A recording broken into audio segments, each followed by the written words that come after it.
Fossil fuel producers should be proud.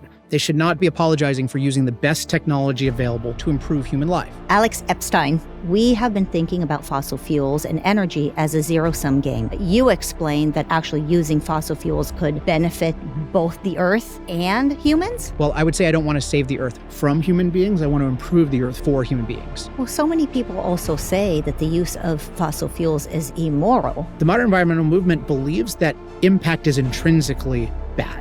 So you could think of it like a commandment. Thou shalt not impact nature is like the first commandment of the environmental philosophy/religion. It sounds so similar to this postmodernist philosophy that the West is bad. They don't really care about energy. The people leading this charge are anti-human. Alex Epstein, we both love humans and we both love the Earth. And we are trying to figure out how do we think through everything in a non-extreme, normal framework so that we actually can serve both humans and the Earth. And one of the things I've learned from you is that many of the climate advocates, the environmentalists, have become more and more anti-human. You have spent a lot of time thinking about it, and I'd love to give our audience exposure to some of these important things that you've been thinking about. But let's start with this concept that there's been this anti-humanism that has been taught to Americans and people in the West, and how has that been impacting us? Well, so yeah, I want to answer this in the context of the framing about, serving us, serving the Earth, because I think there are some misconceptions here, even a bit in your question. So often people think, like, they'll hear that I advocate human flourishing, right? It's a term that I use a lot. Maybe I've helped popularize it, and it's a great term. But often people make the mistake of thinking, okay, so you're for human flourishing, and so in some way you're against the Earth or against the rest of nature. And there's something to that, but it's really not true. Because the real thing is, if you're for human flourishing, what you're advocating is that we improve the Earth for human flourishing. So it's we have a certain relationship with the rest of nature, which is a human benefiting relationship. And so I like to use 3 examples for this. So one is, sometimes it is adversarial. Like, I want an adversarial relationship with the malarial mosquito. Right? I don't want to save it. I don't want to protect it. So when you say something like protect the Earth, protect the environment, it's too broad and vague, because there are certain things you don't want to protect. There are certain things you want to destroy, right? And at the other end of it, there are certain things we don't just want to protect, we want to nurture. So for example, my dog Sherlock, in a sense, he's a non-human thing, right? And I've gone to extraordinary lengths to keep that guy alive. He's always getting himself into scrapes, and I've spent a lot of my money keeping this guy alive, because my wife and my son and I really, really value him. So on the other hand, right, to pursue human flourishing, on the one hand, we're destroying something. And on the other hand, we're giving it an unnatural chance of success. And then there are different things in the middle, like polar bears, which that's my favorite animal aesthetically, but I want it cordoned off from us so it doesn't eat people, which is the kind of thing that it does, right? So it's wrong to think of yourself as sort of pro or anti the Earth in general. The question for humans is really, what's our relationship going to be? And I think the best concept is the relationship of improvement. So I don't want to save the Earth from human beings. I want to improve the Earth for human beings, which again can include opposing things. It can mean supporting things. It can mean keeping yourself safe from things.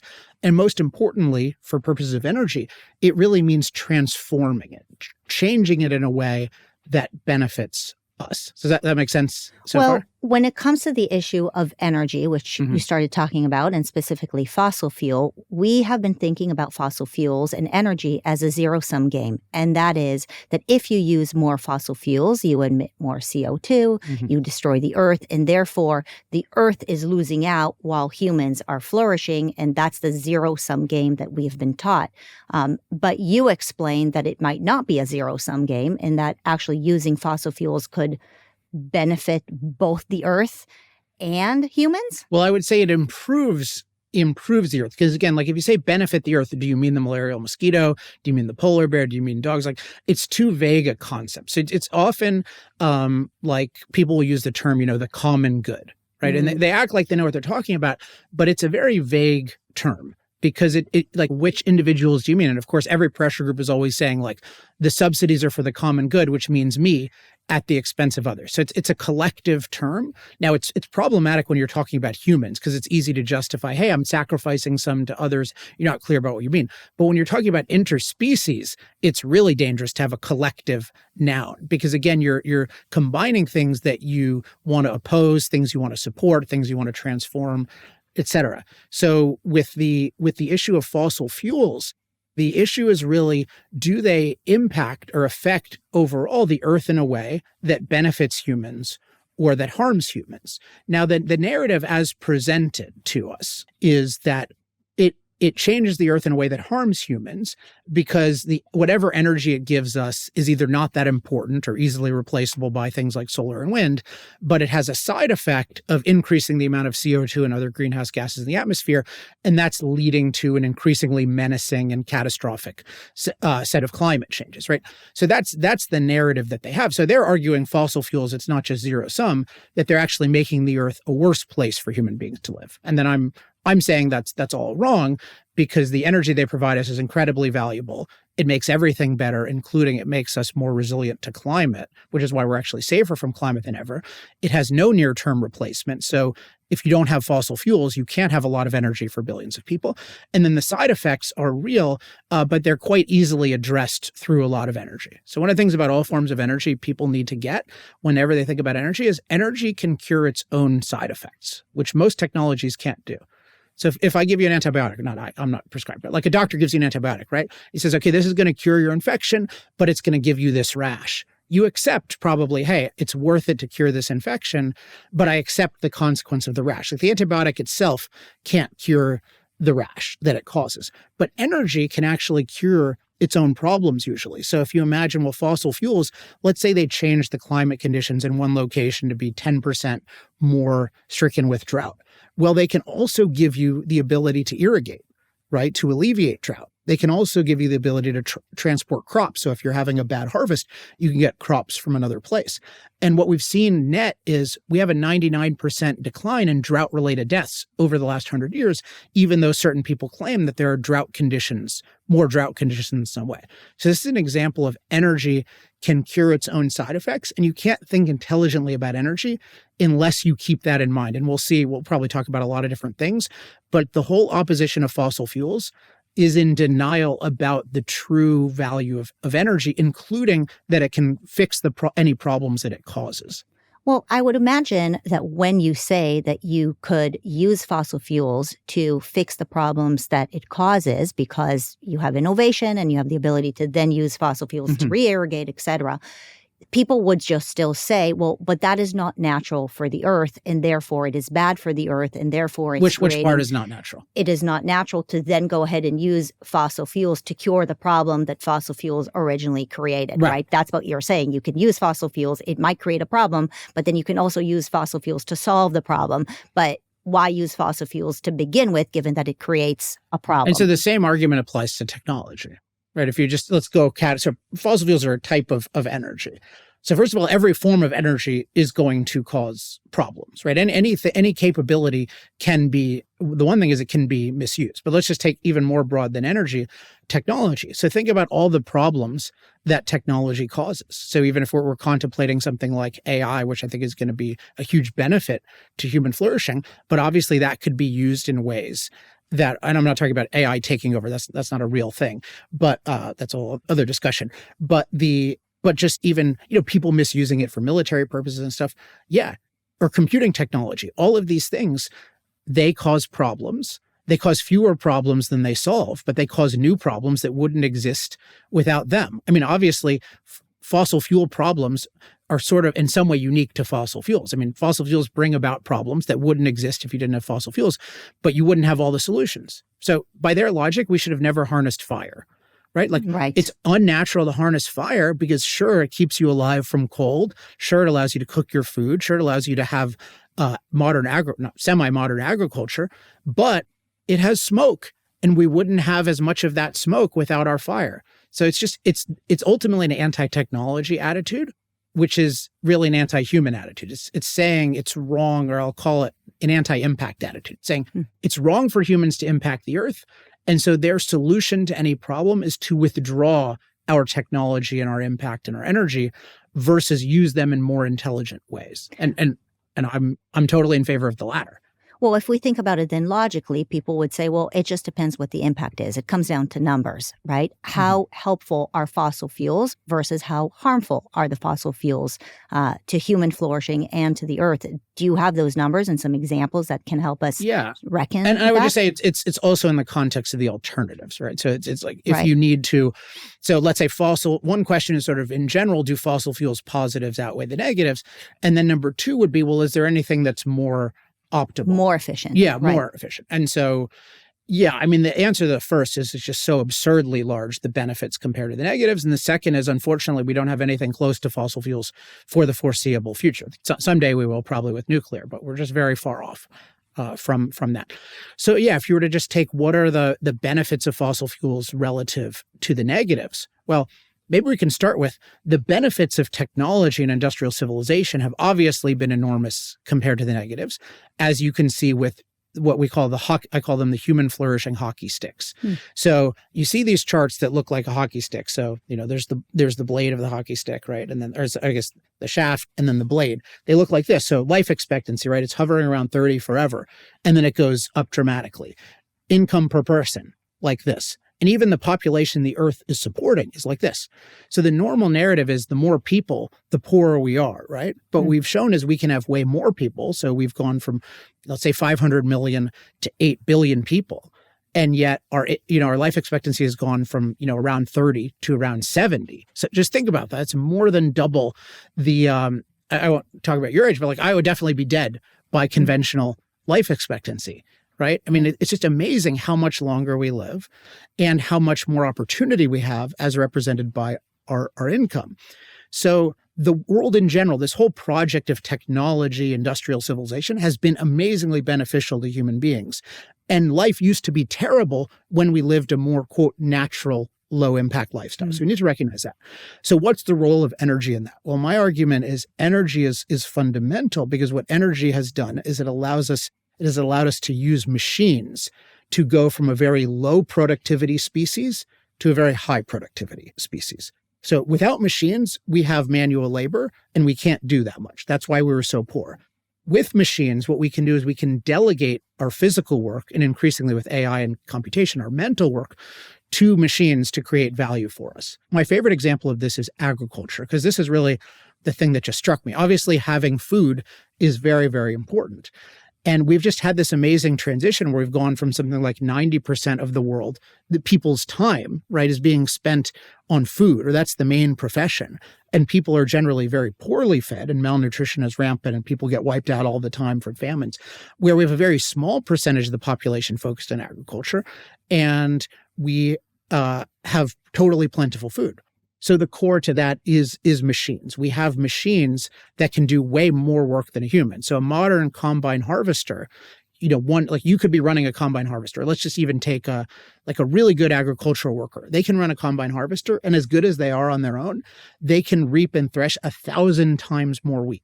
So think about that. So it really turns us into superhumans, right? Superman's real power is power or energy. So we basically make ourselves all into Superman, not within our bodies, but by these machines that are extensions of our bodies. So you look at agriculture, we've mechanized agriculture. So in some cases, multiplying our productivity 1,000-fold. Now there's a second thing that machines do. By increasing our productivity in one area, particularly food, clothing, shelter, they free up time.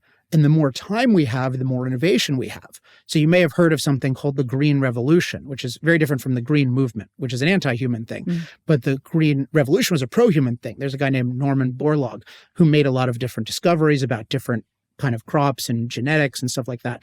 And there were all these technological discoveries that were only possible because human beings had the time to spend on research and development, et cetera, et cetera. So that's the second thing fossil fuels do. First, they give us machines. I call it machine labor. Second thing is they free up time. Now, there's one third thing that fossil fuels do that aren't really part of them being energy, but is very special and we need to acknowledge, which is they give us a very unique set of materials. So if you were to look around this room, I could name 50 things from you that are made of oil and natural gas. So you think about like the laminate on the floor, or the ink on my book cover, or this thing on the microphone. Like, synthetic materials are everywhere, and they're overwhelmingly made of natural gas and oil. And it's because what's called the hydrocarbon molecules in those are extremely versatile and can be changed into just about anything. So many of our materials, like the paint on the wall, the insulation, so much of our world is made possible by this. And in agriculture, think about how much we rely on modern materials.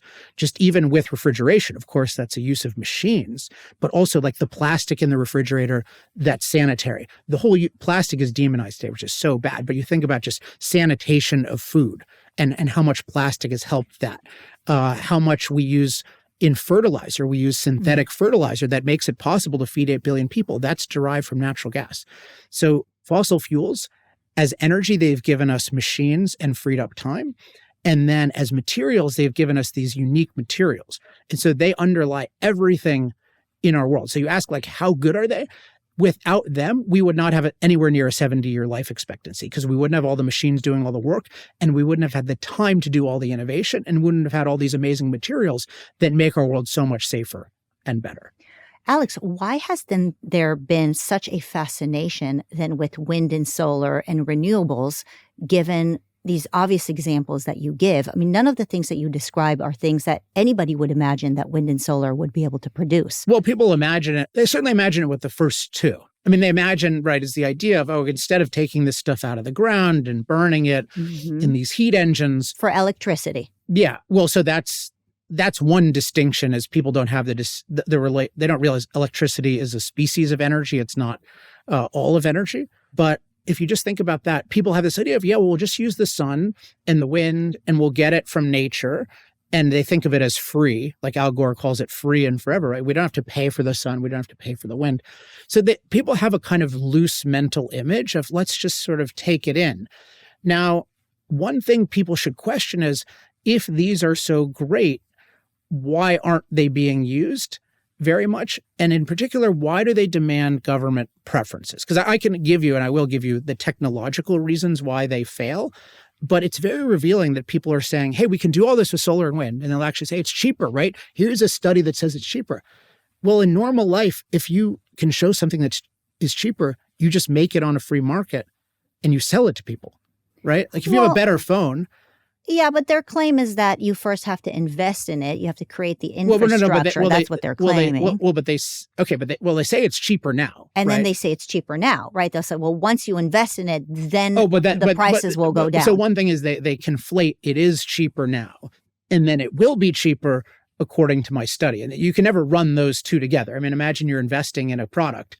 There's a difference between this works better now and it's cheaper versus I have an argument that it will work better in the future. Those are very different. Now, the general narrative is it works better now, but then you see quickly, then they retreat to, it'll work better in the future because it doesn't actually work better now. But then if you look at what are they demanding? So they're demanding right now, as we're recording this, there's this whole battle over what's called the Inflation Reduction Act. And that has, depending on how you run the numbers over the next 10 years, between around $250 billion and $900 billion in subsidies, mostly going to solar and wind. Just the ones that go to solar and wind. There's arguably up to $2 trillion in general of subsidies. So, and you see, if you see these industries, they're claiming, we're so much better. And they'll say the solar panel costs have gone down, right? It's so cheap right now. And yet we need these absolutely extravagant subsidies. And at the same time, if you look at what they demand in terms of rules on the grid, they don't want to be required to provide reliable electricity. They want and have gotten the right to sell unreliable electricity for the same cost plus subsidy as reliable. So that's exactly like somebody saying, I have a superior car, but I don't want to be required to make it reliable. It'll just work a third of the time and I don't know when, and I need a giant subsidy, but it's actually better. Then you might start to think, well, maybe it's not actually better if it's not reliable and you're not willing to sell it on the market. So I just want to highlight to people that obviously they're not succeeding because they're demanding absolutely astonishing government preferences for them. And then that sort of gets to why is that? And I think the key concept I talk about in Fossil Future is just when you're comparing energy, you always need to look at the full process needed to provide reliable energy. So if we just take electricity, we can talk about others, but you have to think about not just what's the cost of the fuel, because if you just look at the cost of the fuel, you can say, well, solar and wind are the cheapest, right? You don't have to pay the atmosphere for the wind currents or the sunlight, right? But you do always have to pay for the land, right? And then you have to pay for the machines that harness the fuel. And then you start to have to pay for the transmission lines. But the most important thing you have to pay for is the reliability. Now, one of the advantages that fossil fuels and nuclear and hydro have, those are our most successful forms of energy that have succeeded a lot without subsidies, is they are natural batteries, or you can call them naturally stored energy. So they have a whole bunch of energy stored, and then all you have to do is basically release it. I mean, it's technically difficult, but you're releasing it. And that makes it very easy to have on-demand energy. Because if you already have all the energy stored, you can decide when exactly do I want it, and how much do I want? Much as if your phone, you can turn it on, you can use a more demanding program or app on your phone. But solar and wind are not naturally stored. They're natural intermittent flows. So they come in, when they come in and the quantity they come in is determined by forces outside our control. So for those, the number one difficulty in terms of cost is how do you change an intermittent flow to on-demand electricity? And that's a very, very hard problem. And there are kind of two intuitive answers. One is batteries, right? We'll just have massive batteries to store so that we can take all the intermittent flow in, and then we can build up a huge, huge reserve of batteries, and then we can deploy it. And that is certainly true if the batteries are very cheap. But the problem is man-made storage, particularly batteries, is very, very expensive. And let's use Elon Musk as an example here. By the way, Elon has been a lot better on energy lately. I should give him credit, and on climate. But he'll still sometimes say, "Hey, we can power the whole world on just my megapacks and my solar panels." Well, I have two pieces of evidence here. One is if you run the numbers on his website for what it costs to store just 1 day of energy, which you need a lot more than that if you're relying on solar and wind. That is $100 trillion a day of batteries. So that's all of global GDP for batteries that last 10 years. Okay, so 3 days, $300 trillion. Okay, that's one thing. The other thing is Elon Musk is a very large user of energy in an emerging space called the AI space. What forms of energy is he using to do that? Is he putting together new installations of solar panels and megapacks, which presumably he would have world-leading access to? No, he, like everyone else who knows what they're doing, is building new natural gas plants. Why? Because that is the most cost-effective way of doing it. So in practice, if we can't use batteries much for solar and wind, what do we use to make them reliable? And the answer is fossil fuels. Well, so many people also say that the use of fossil fuels is immoral. Yeah. And when you bring up these batteries, the first thing that comes to my mind is, how is that good for the planet? The mining of the batteries and the lithium and all of that. Not to mention to the question of, is it more moral to use the renewables than to use fossil fuels? Well, this relates again to your environmental philosophy of like, are we thinking of it as we want to improve the earth for human beings, or we want to save it from human beings? So I would say, now you can say there's certain hypocrisy involved where they're saying, hey, my solution, like I don't like the impact of fossil fuels, particularly on climate. So my solution is to initiate the largest mining project in the history of the planet, which if you understand how solar and wind work, that's how it works, because they're intermittent. So that's one thing I mentioned. So they're not consistent, right? They're dependent on the weather. The other thing is they're very dilute. So the amount of energy that they generate in a given amount of space is low, which means they have absolutely enormous land use requirements compared to other things, which means that one thing is they need a lot of mined materials, and then they need to take up a lot of space and thus interfere with a lot of things. And then you wonder, well, if your goal is to minimize impact, do you really want very dilute sources? Actually, what you'd want is something like nuclear, which is extremely concentrated, so it doesn't take up very much space, and it uses relatively fewer of mined metals and things like that. But that's not my focus. So my focus is not, I don't think it's wrong to impact the earth. I think it's wrong to do it if it harms us, but I think it's totally fine to do it if it's cost effective. So my main issue with all the mining involved is it's just not cost effective at the moment. And what I want to do is set up the laws, and to the extent we have government-controlled electricity markets, rules that require everybody to meet the same standards of cost and reliability. And then if you can follow the laws and mine a lot for batteries and you can actually make that work, more power to you. But my issue is they're not trying to compete. They're not willing to compete on a market.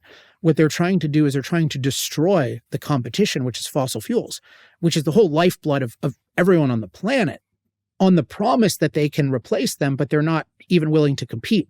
So they just want to ban their competition, and then they're promising us that they'll fill in. So that's what I consider immoral, is that they're destroying the energy that works, and they're pretending that they have this solution.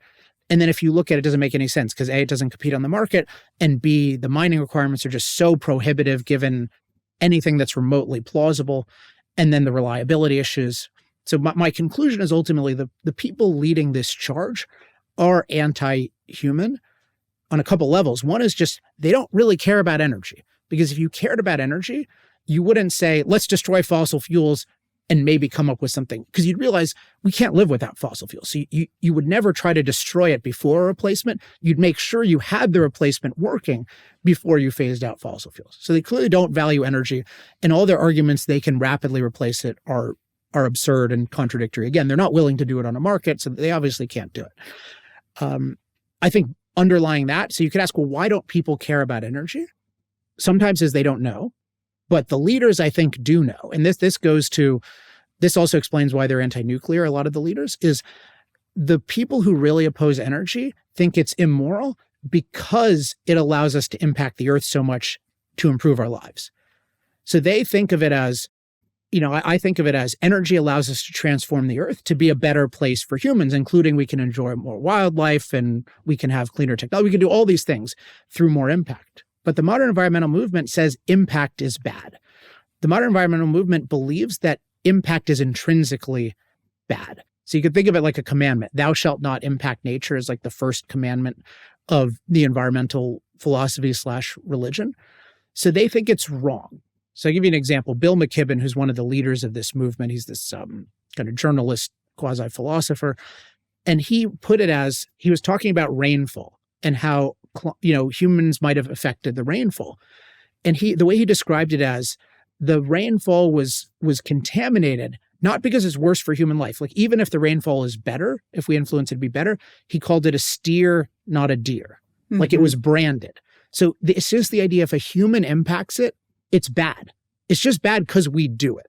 So even if we make like a farm, right? We make a farm, we can feed people instead of starving. That's viewed as bad because it has impact. And what energy does is it allows us to impact the earth. So it's a hard point for pro-human people to get, but the core of the environmental movement is not a love of any part of our environment.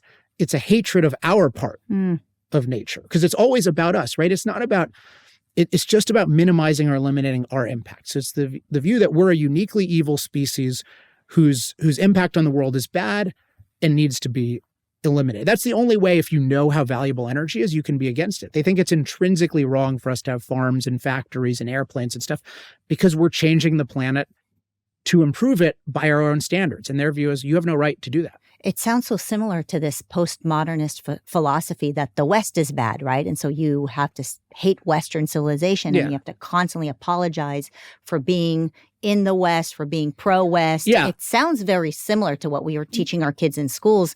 Maybe that's why this environmentalism is so attractive to teachers, because it's so much in line with that. Well, it's an aspect of it, and you notice it's Western civilization.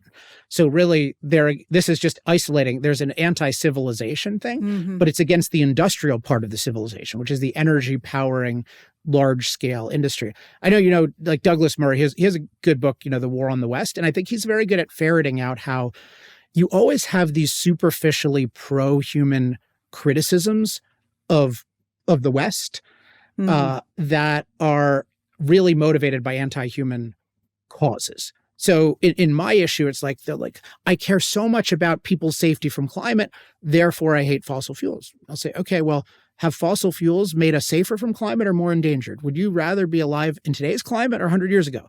Well, if you look at the data, you're 50 times more likely to die of a climate-related cause 100 years ago. So fossil fuels obviously have made us incredibly resilient from climate, and any negatives they've had have paled in comparison. But they don't say that. They don't say, yes, fossil fuels make us safer from climate, but I hate them because I hate impact. because that would never fly. And the same thing when they criticize the West for something like, and this, Douglas makes this point, Ayn Rand makes this point too, that like they'll criticize it for something like slavery. And then you'll see, but the West is the place that eliminated slavery. Yes, the West had slavery and certainly has had racism, but that's the place that's led it. So why are you focused on the evils of the West to justify destroying it in favor of these other things? Or you take, the Israel situation, right? It's always like looking at what can we find wrong about Israel? But Israel's obviously the most peaceful and freedom-loving place in that entire region. But they don't attack Israel because they'll say, we hate freedom, we hate civilization, because that would look bad. They act like attacking Israel is in defense of freedom and civilization, even though it obviously isn't. So this is always a method people use, is they look for the negative anti-human movements. They look at the negatives of something by human standards. They focus out of context on the negatives of the thing they're opposing by human standards to appeal to people, even though their goal is anti-human. So the goal in the Middle East is let's just destroy all the real civilization in the Middle East and have a theocracy.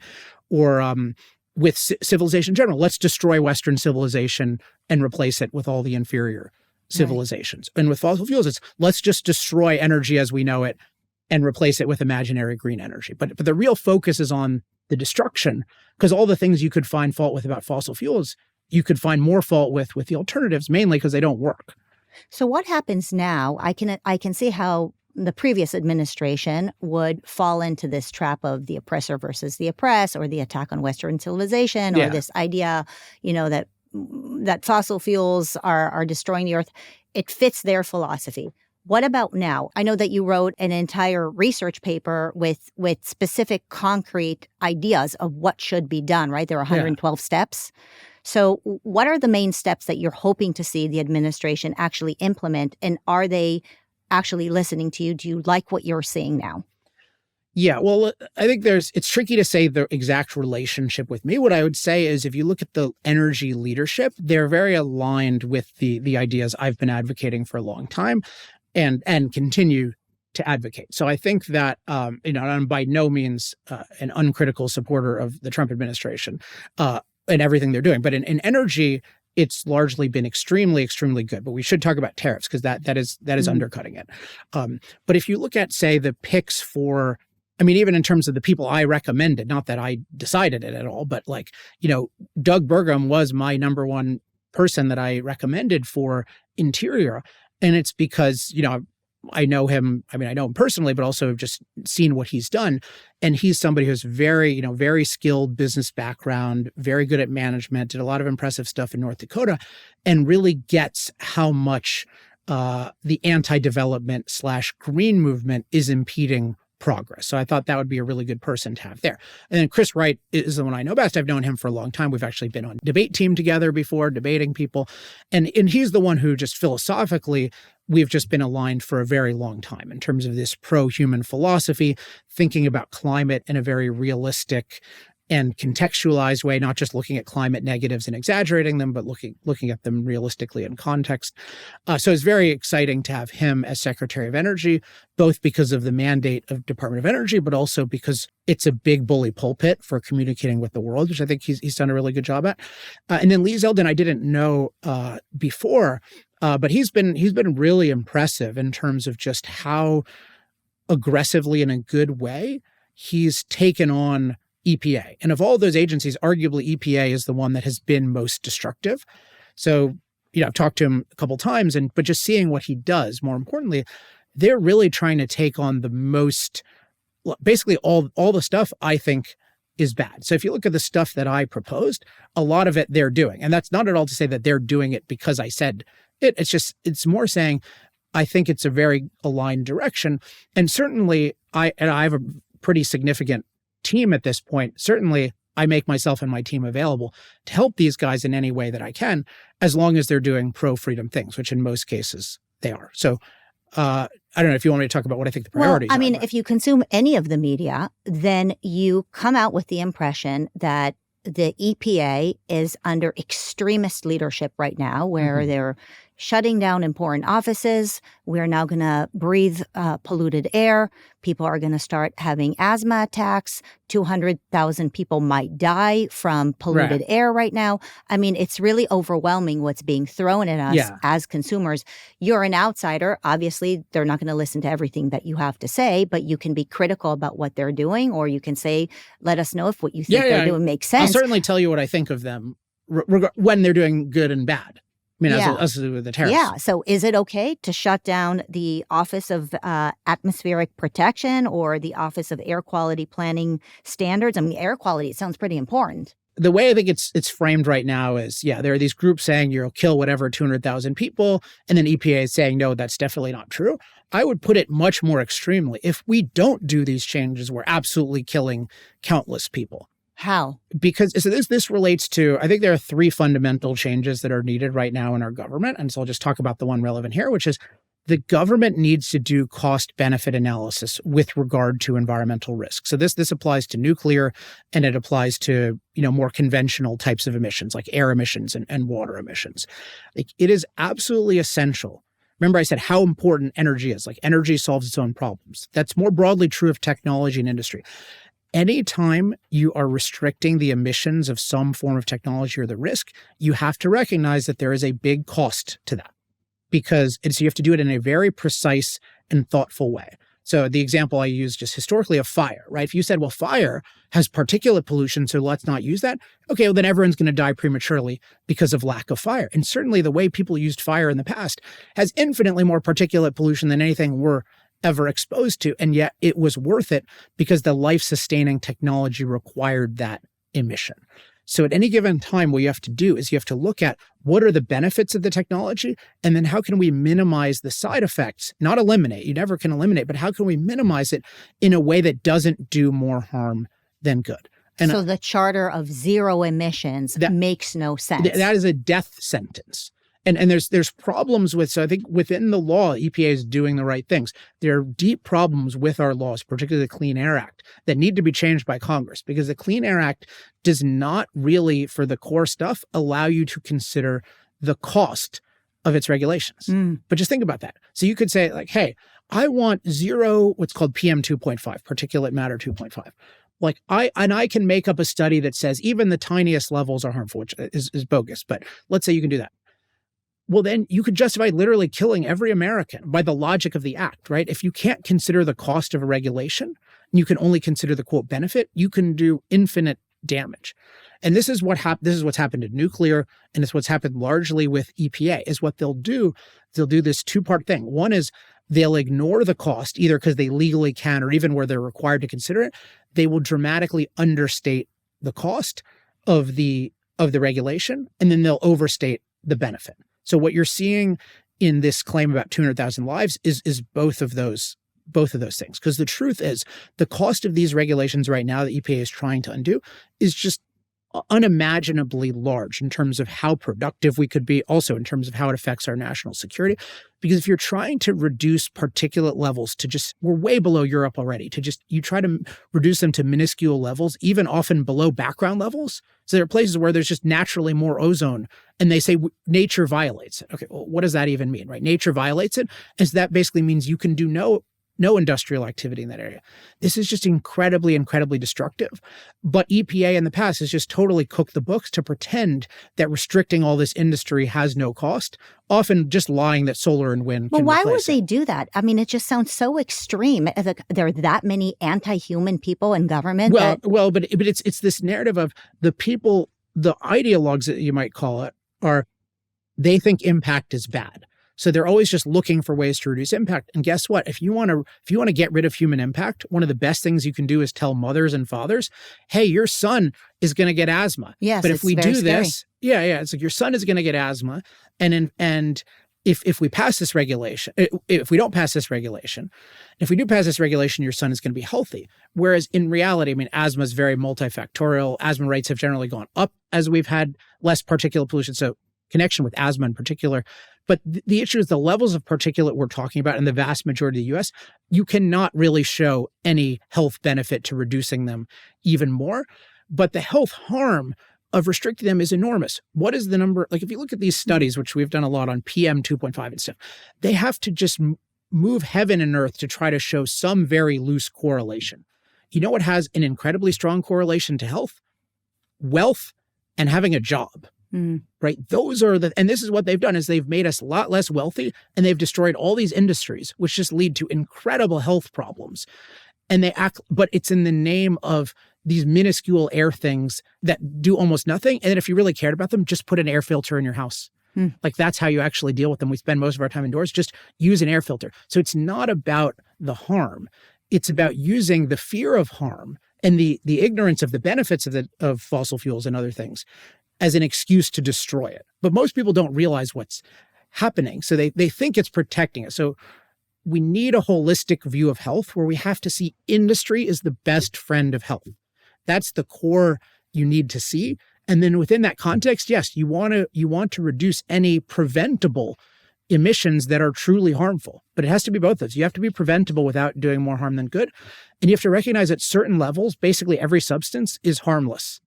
Do you think the problem with those offices is because their charter is effectively to bring down whatever the human impact is? Yes. They don't have a holistic responsibility or even point of view. They are just so narrow-minded because they have one charter and one charter only, and that is to bring down human impact. And therefore, they're making bad decisions that ultimately are impacting us. So maybe it's not necessarily nefarious. Maybe it's not necessarily that they're religiously tied to this environmentalism, but they've been told to basically be clerks that are looking at only a narrow version of what reality looks like. That's definitely very insightful. And you could see that with the COVID situation as well, where you had people who were, and I think that was much less anti-human actually, but you see people who are genuinely concerned with the threat of COVID, but then you're asking some of them like, hey, what should the policy be?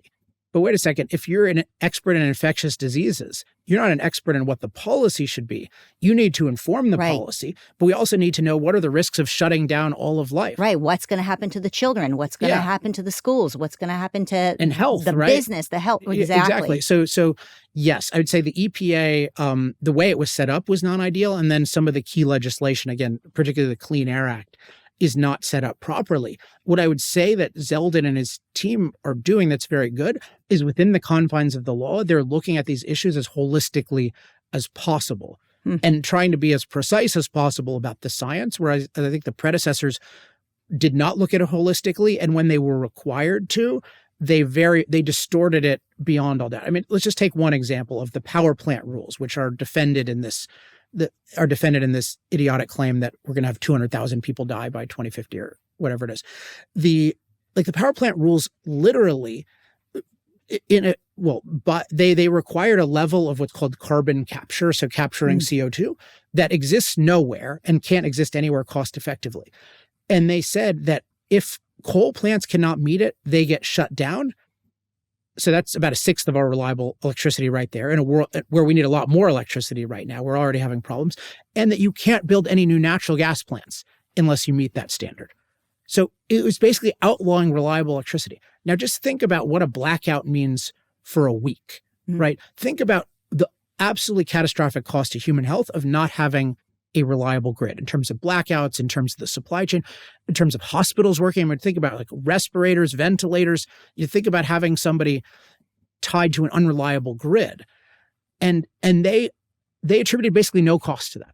They said this regulation is going to do no health damage, but it's going to have all of these benefits. That just shows you how detached from reality when you can say, let's ban all coal and new natural gas on our grid, and it's going to have no negative health effects. Well, the perfect example is here in California, right? Where we've been suffering from a lot of these environmental policies, and when everybody still uses fossil fuels, but you don't have that many people who are willing to do business when it comes to oil and gas in California anymore. So we have to import it all from outside of California and pay sometimes close to double than the national average.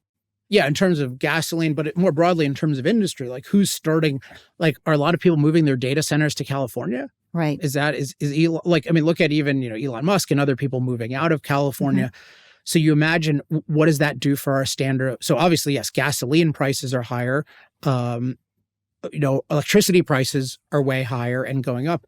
And California hasn't even done anywhere near what the last EPA was trying to impose on the entire nation. California hasn't banned all natural gas yet. Now they're going to try to do it in the future. So it's very important that the EPA that only focuses on side effects and exaggerates them and ignores the benefits of fossil fuels is the enemy of human health.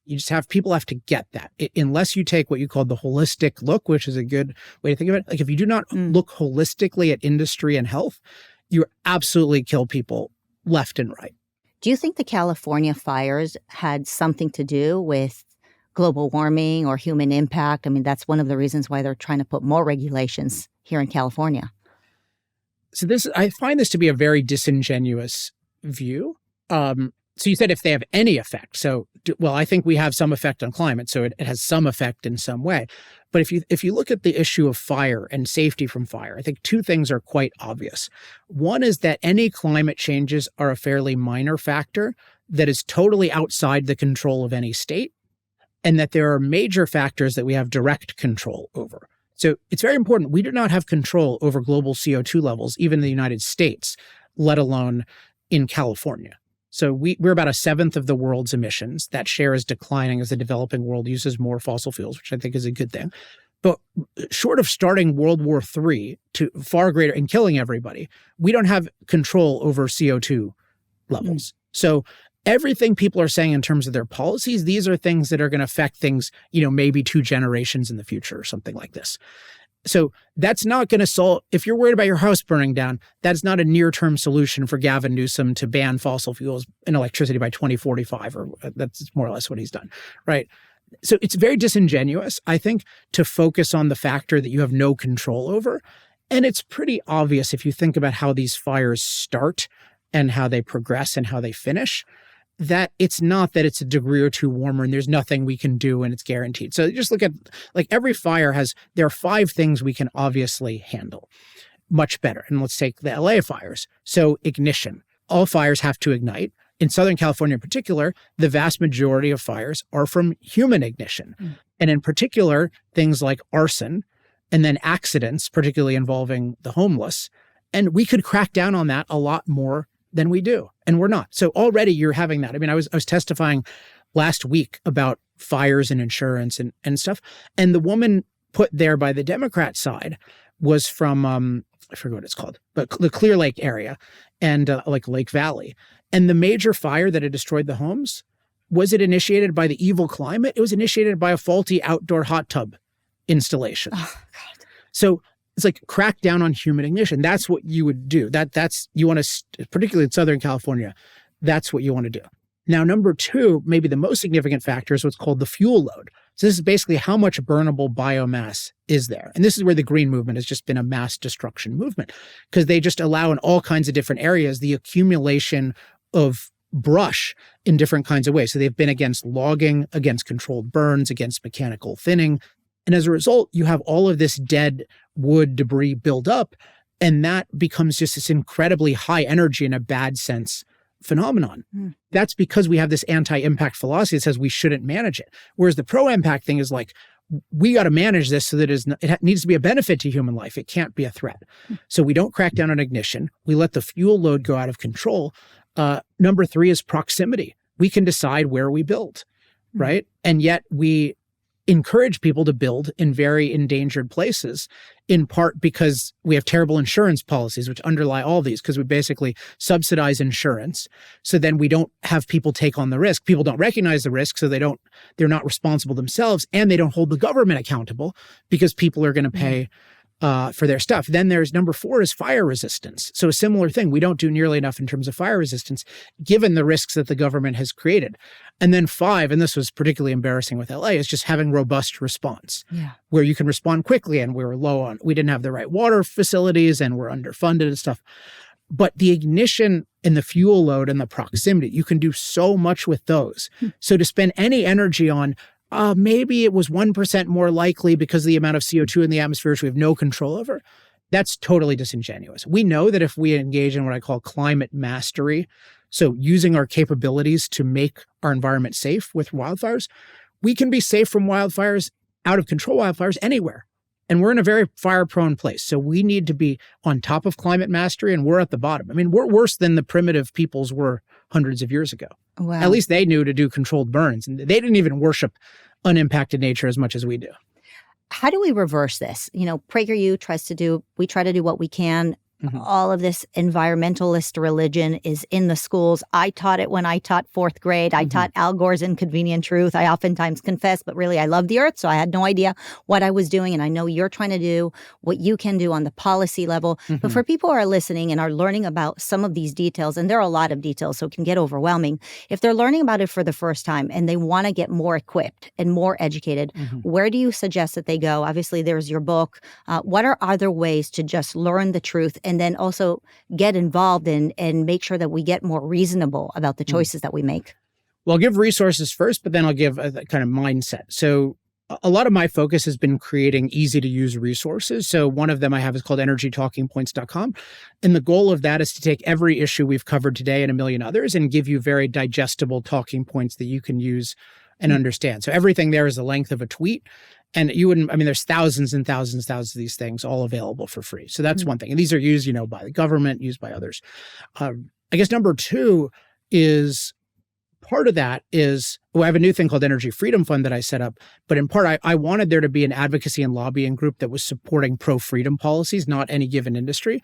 But as part of that and as part of Energy Talking Points, we develop a lot of policies for politicians. So working with the government, when people want our help, we offer it for free, working on policies and all of those. So if you're in government, email me, alex@alexepstein.com, and we can help you. Number three is there's alexepstein.ai. which I highly recommend checking out because you can have a conversation with that and it is pretty good. We've invested hundreds of thousands of dollars in making this AI really good. And people I won't name names, but very famous people use alexepstein.ai. And we have a pro version for government where it can just write speeches for you, write op-eds, and it's better than most humans at this stage. So those resources are designed if you want to learn and influence others to make it as easy as possible. Because I want to lower the friction that people have on these issues. In terms of the mindset, though, given what we've been covering, I would really stress just thinking about your own environmental philosophy and how you think of the earth. Because again, loving the earth, you have to be careful. What we really want is to love how humans improve the earth.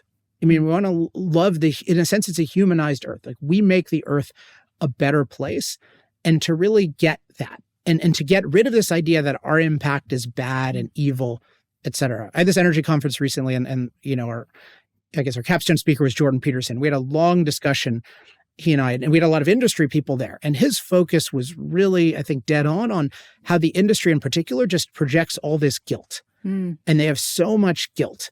And if you are a low self-esteem industry, you cannot win people over. So, and I find that often with people even if they're not in the industry, they have a low self-esteem kind of projection where it's like fossil fuels, they're a necessary evil or it's kind of guilty versus no, this makes the world better. Fossil fuel producers should be proud. They should not be apologizing. We should not be apologizing for you should never apologize for using the best technology available to improve human life. Doesn't mean you don't want a better one in the future, but you should never apologize about using the best one. So if you see the earth as, I call the earth wild potential. It has amazing potential, but we need to make it a lot better. And civilization has made it a lot better, and we can do better still.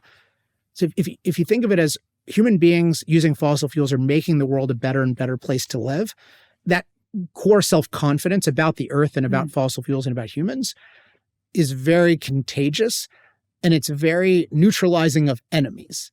Versus if it's just fossil fuels aren't as bad as they used to be, and I guess we need them, et cetera, et cetera.